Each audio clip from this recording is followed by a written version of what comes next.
સમાચાર તો આગામી 2 દિવસમાં તાપમાન વધવાની હવામાન વિભાગે આગાહી કરી છે। અમદાવાદમાં 38 ડિગ્રી સુધી તાપમાનનો પારો પહોંચી શકે છે। રાજ્યમાં પવનની દિશા ઉત્તર તરફની છે, ત્યારે હાલમાં 9 શહેરોમાં તાપમાન 34 ડિગ્રીને પાર પહોંચ્યું છે। સૌથી વધુ સુરતમાં 35.2 ડિગ્રી તાપમાન નોંધાયું। ઉનાળાના પ્રારંભ પહેલા અમદાવાદમાં 34.5 ડિગ્રી તાપમાન નોંધાયું।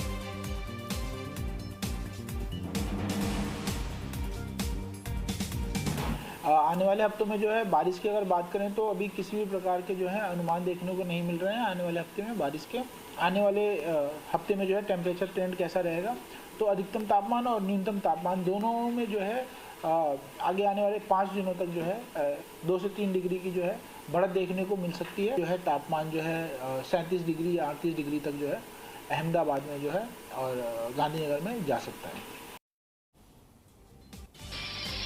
ગુજરાતમાં ધીમે ધીમે ઉનાળો જામી રહ્યો છે। રાજ્યના અનેક શહેરોના મહત્તમ તાપમાન લગભગ 35 ડિગ્રી સુધી પહોંચી રહ્યા છે। એમાં પણ હોળી સુધીમાં તાપમાનનો પારો વધુ 4 થી 5 ડિગ્રી ઉચકાઈ શકે છે।